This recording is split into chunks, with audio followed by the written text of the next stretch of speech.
Bienvenue dans cette nouvelle leçon. Aujourd'hui, nous allons parler de la portée des variables. Et quand on parle de la portée des variables, il s'agit des variables locales et des variables globales. Déjà, c'est quoi la portée d'une variable? La portée d'une variable, encore appelée scope d'une variable, détermine les parties du programme où cette variable est accessible, c'est-à-dire visible et utilisable. Et en C, on distingue principalement les variables locales et les variables globales. Déjà, c'est quoi une variable locale? Une variable locale, c'est juste une variable qui a été déclarée à l'intérieur d'une fonction ou d'un bloc. Et comment est-ce que ça fonctionne? Ce genre de variable n'existe que pendant l'exécution de la fonction. Et elle est accessible que depuis l'intérieur de cette fonction-là. Et à la sortie de la fonction, n'est-ce pas? La variable est détruite, sa valeur est perdue. Il faut savoir que on peut avoir des variables locales différentes, avec les mêmes noms dans les fonctions différentes. Donc par exemple, A peut être dans la fonction qui dit bonjour. A peut encore être dans la fonction qui dit par exemple aller au marché. C'est juste des exemples banals comme ça. J'espère qu'on se fait comprendre. Ok. Afin de bien comprendre cela donc, je vais vous donner un petit programme où je vais déclarer une variable locale et je vais essayer de l'utiliser. Ok, pour ça, qu'est-ce qui se passe? Il faut d'abord que j'écris ma directive préprocesseur. J'appelle ma librairie. Include stdio.h. Ok. Corrigeons d'abord l'erreur.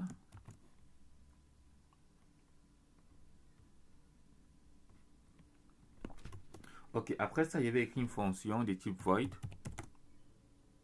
je vais appeler ça ma fonction qui va me permettre d'afficher un nombre donné.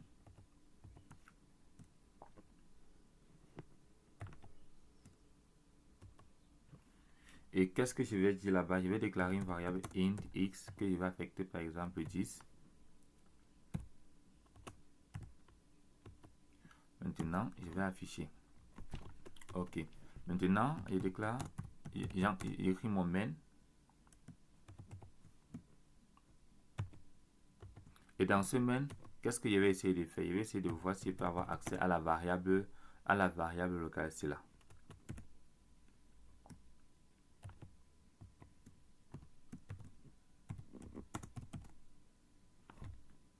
Copions ça. Ici.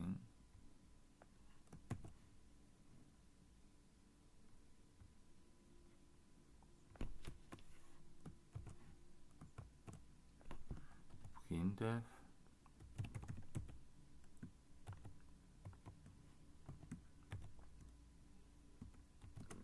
La valeur de x est ok.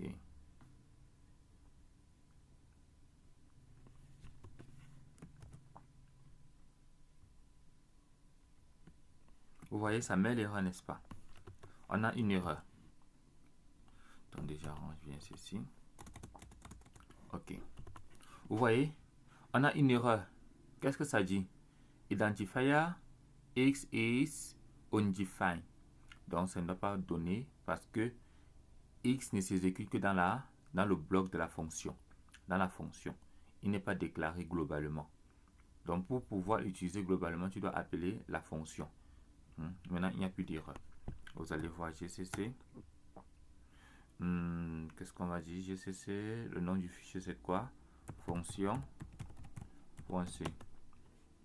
Maintenant, on va compiler. Voilà, la valeur est 10. Donc, vous comprenez, on a essayé d'avoir accès. On a essayé d'avoir accès à x. Ça n'a pas donné. Parce qu'il est dans la fonction. Et pour l'utiliser, pour que x soit affiché, il faut que on appelle la fonction. Donc, j'espère que vous comprenez le principe des variables locales. Donc, c'est important de comprendre le principe des variables locales. Comment est-ce que ça fonctionne? Donc, c'est important. Donc, pour que x soit reconnu, il faut qu'il soit ici, là. Il faut qu'on le déclare ici pour qu'il soit reconnu globalement. Voilà. Ok. Après ça, maintenant, nous allons nous allons faire un autre exemple, n'est-ce pas?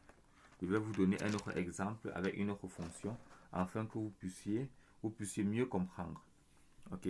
On va toujours essayer d'afficher un nombre, n'est-ce pas? Mais cette fois-ci, on va essayer de le faire dans un bloc, puisque récemment, on a fait dans la fonction. Ok, je ne crois plus qu'on aura besoin de fonction. D'accord. Ok, qu'est-ce qui va se passer? Il y a besoin d'afficher par exemple A ou B. Int A. A, par exemple, peut donner une valeur aléatoire, n'est-ce pas? Et après ça, maintenant, j'écris if, si A, n'est-ce pas? Si A, par exemple, est plus grand que B. Si A,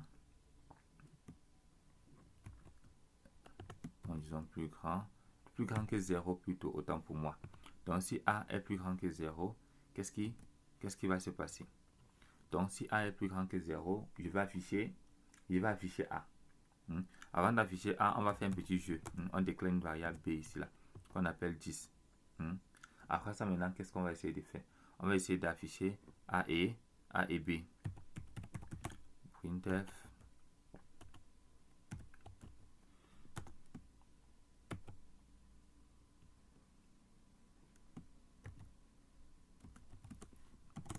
Là, voilà de A. 1. Donc, on va essayer d'afficher A et B, n'est-ce pas? Nous sommes d'accord. Et après ça, il va falloir qu'on ferme notre if. N'est-ce pas? On ferme notre if. C'est important d'indenter le code lorsqu'on code. Ok. Donc, voici notre variable A. Voici notre variable B. On a déclaré notre variable B dans le bloc if. Ok. Maintenant, qu'est-ce qu'on va faire?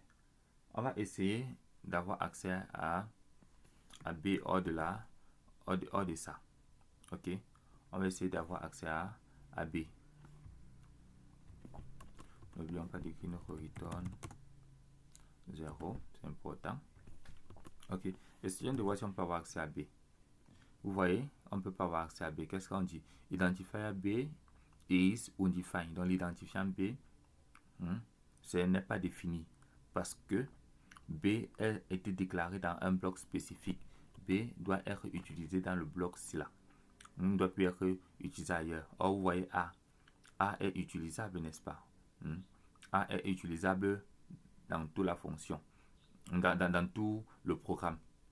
Et j'introduis donc la notion de variable, variable globale autant pour moi. Ok. Avant on introduit ça, remettons là et compilons. Vous voyez, vous allez voir comment ça va fonctionner. Remettons dans notre bloc. Vous voyez, dans notre bloc, il n'y a pas l'erreur. Et si on compile le programme, qu'est-ce qui va se passer? A et B va s'afficher. Mais si on compile ici là, il y aura l'erreur. Et j'ai expliqué pourquoi. Et j'espère que vous avez compris. Maintenant, parlons des variables globales. La variable globale, c'est quoi? C'est juste une variable déclarée en dehors de toute fonction. Donc, par exemple, ici en haut, on peut déclarer une variable. C'est la variable globale. Donc, elle est déclarée en dehors de toute fonction. C'est ça en fait. Et comment est-ce qu'elle fonctionne? Elle s'exécute pendant l'exécution, pendant toute l'exécution du programme. Donc, lorsque tu exécutes le programme, la variable là, si elle est n'importe où, elle va exister en fait. Donc, je voulais dire, elle existe pendant toute l'exécution du programme. Il faut aussi savoir que les variables globales sont accessibles depuis n'importe quelle fonction. C'est important. Donc, lorsque tu la déclares là, elle est accessible partout dans le programme. Il faut aussi savoir que sa valeur peut être modifiée par n'importe quelle fonction. Donc, la valeur d'une variable globale peut être modifiée par n'importe quelle fonction. Voilà.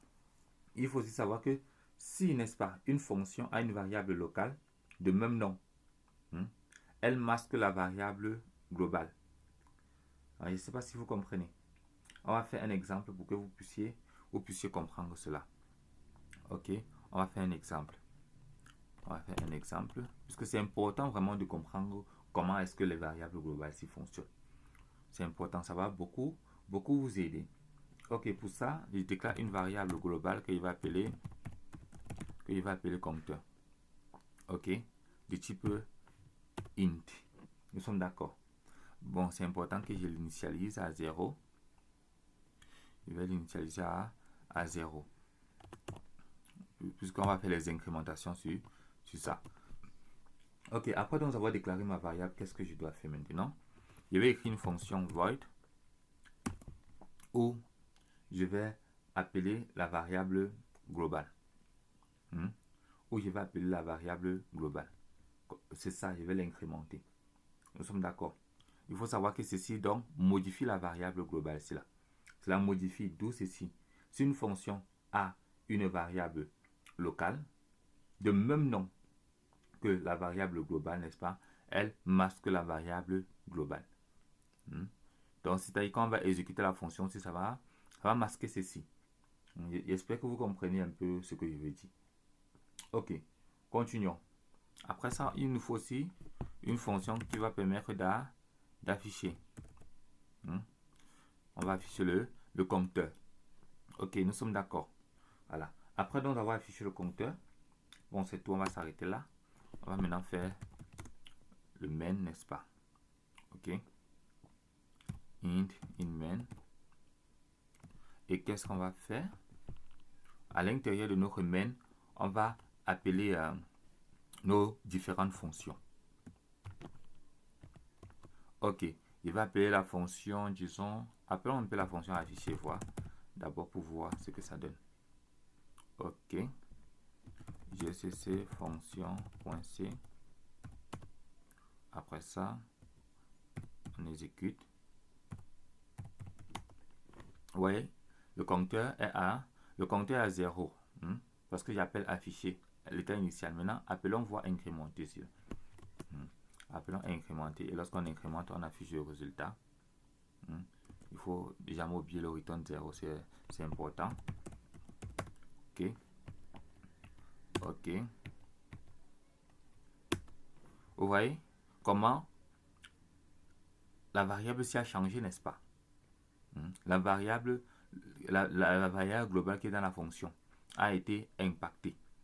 Ça a été incrémenté. Compteur plus plus est seulement compteur plus 1. Donc c'est important de comprendre ça. Mettons encore incrémenter. Vous allez voir. Essayons encore de mettre incrémenter. Incrémentons. Et voilà le résultat.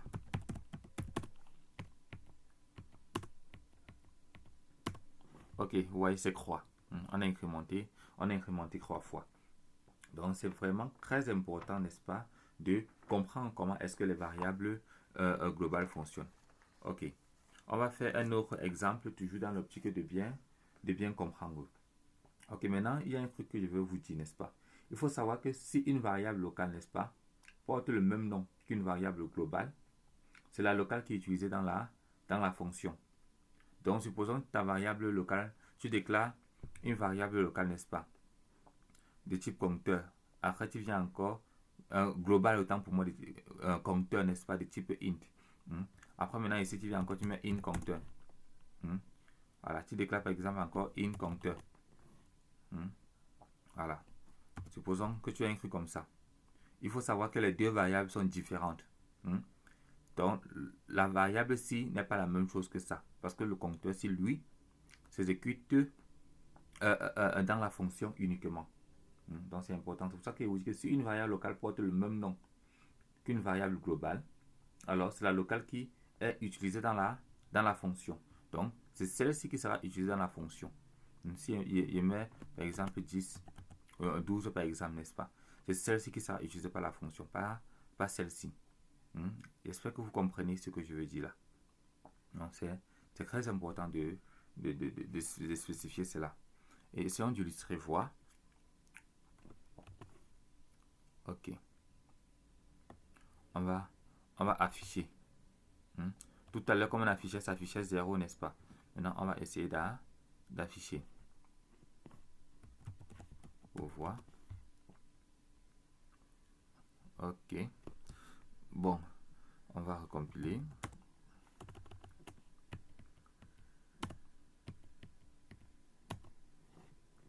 Oh, le compteur est toujours à 0.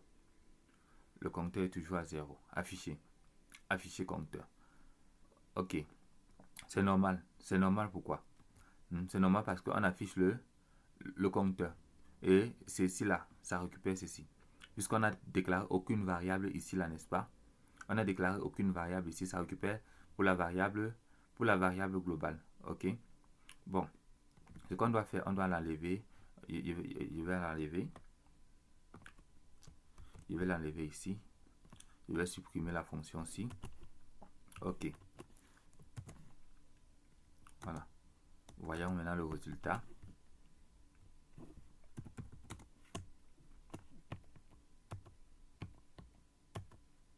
Vous voyez? C'est 13 qui s'affiche maintenant. C'est 13 qui s'affiche. Donc, c'est-à-dire qu'on prend le compteur, on ajoute 1. Compteur égale à compteur plus. Donc, le programme prend le 12 ici et ça ajoute 1. Donc, c'est 13 qui s'affiche. Si on enlève ceci, vous allez voir qu'on aura notre 12. Ok. Recompilons.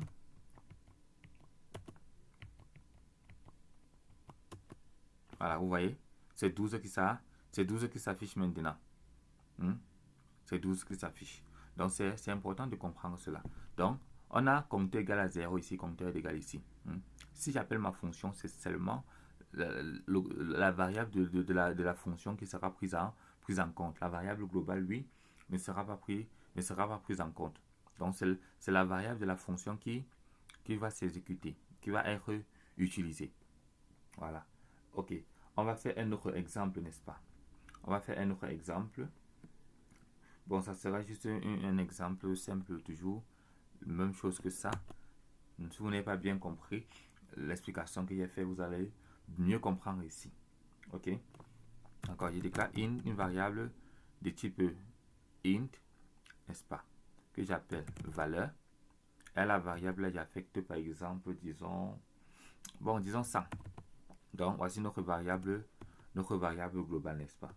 Maintenant, j'écris une fonction de type void. Une fonction de type void qui va permettre de faire quoi? La fonction de type void là, ça va me permettre d'afficher la valeur. Et à l'intérieur, je déclare int valeur égale par exemple 50, n'est-ce pas? Ici, c'est la variable locale. La variable locale qui masque la variable globale. Ok? Voilà. Donc, ici, c'est la variable locale. Ok. On va donc continuer. Maintenant, dans notre main. Ok. Dans notre main, maintenant, qu'est-ce que je vais faire? Dans notre main, je vais appeler la variable fonction. Et lorsque je vais l'appeler, il va falloir que j'affiche le contenu de la valeur. J'affiche le contenu de la valeur. Ok? Voilà. Maintenant, qu'est-ce qui va se passer? On aura deux résultats. La fonction, lui, va afficher 50. Et ceci là, on va récupérer la variable globale et afficher 100. Ok.